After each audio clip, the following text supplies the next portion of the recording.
തണുപ്പിക്കാൻ ജപ്പാൻ കണ്ടെത്തിയിരിക്കുന്ന പുതിയ പരിഹാരം കേട്ടാൽ നിങ്ങൾ ശരിക്കും ഞെട്ടും. Human fridge. അതെ, മനുഷ്യർക്കുള്ള ഒരു ഫ്രിഡ്ജ് തന്നെ. ഒരാൾക്ക് അകത്ത് കയറി ഇരിക്കാവുന്ന തരത്തിൽ രൂപകൽപ്പന ചെയ്തിരിക്കുന്ന ഒരു വലിയ റെഫ്രിജറേറ്റർ. വാതിലടച്ചാൽ ഏതാനും മിനിറ്റുകൾക്കുള്ളിൽ ശരീരത്തിന്റെ ചൂട് കുറയ്ക്കും. കടുത്ത വേനലിൽ ഹീറ്റ് സ്ട്രോക്കിൽ നിന്ന് മനുഷ്യരെ രക്ഷിക്കാനാണ് ജപ്പാന്റെ ഈ പുതിയ കണ്ടുപിടുത്തം. എന്താണ് ഹ്യൂമൻ ഫ്രിഡ്ജ്? എങ്ങനെയാണ് ഇത് പ്രവർത്തിക്കുന്നത്? നോക്കാം. സ്വാഗതം ഇൻഡെപ്തിലേക്ക്.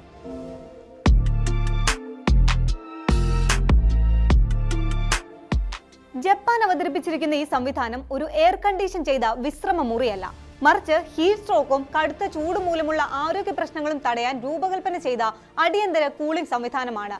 ഡു ഹ്യേമോൺ ബോക്സ് എന്ന പേരിൽ വികസിപ്പിച്ച ഈ സാങ്കേതിക വിദ്യ പ്രധാനമായും കടുത്ത ചൂടിൽ ജോലി ചെയ്യുന്ന തൊഴിലാളികൾക്കായാണ് തയ്യാറാക്കിയിരിക്കുന്നത്.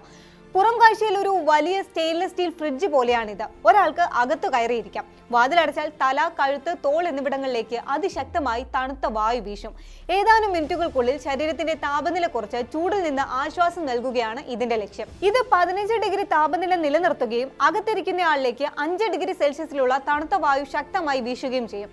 വിശ്രമിക്കുന്നതിലുപരി ഹീറ്റ് എക്സോഷൻ, ഹീറ്റ് സ്ട്രോക്ക് തുടങ്ങിയ ചൂട് മൂലമുള്ള അപകട സാധ്യതകൾ കുറയ്ക്കാനാണ് ഇത് പ്രധാനമായും രൂപകൽപ്പന ചെയ്തിരിക്കുന്നത്. ഫാക്ടറികൾ, നിർമ്മാണ മേഖലകൾ, സർവകലാശാലകൾ, കായിക മത്സര വേദികൾ, പൊതുപരിപാടികൾ നടക്കുന്ന സ്ഥലങ്ങൾ എന്നിവിടങ്ങളിലാണ് ഡു ഹ്യേമോൺ കൂടുതൽ പ്രയോജനപ്പെടുക.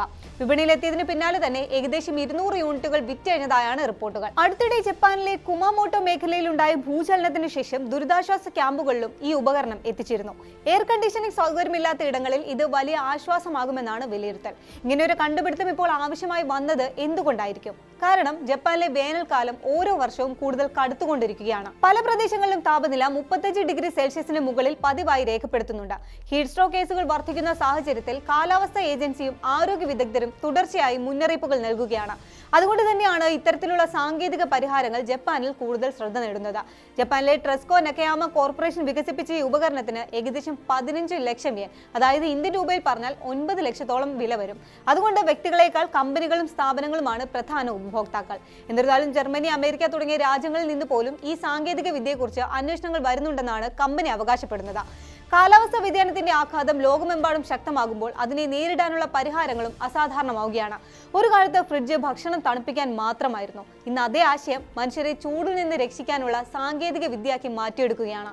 ഭാവിയിൽ വിമാനത്താവളങ്ങളിലും മെട്രോ സ്റ്റേഷനുകളിലും ഷോപ്പിംഗ് മാളുകളിലും വലിയ ജനക്കൂട്ടമുള്ള വേദികളിലും ഇത്തരം ഹ്യൂമൻ ഫ്രിഡ്ജുകൾ സാധാരണ കാഴ്ചയാകുമെന്ന് ഉറപ്പിക്കാം.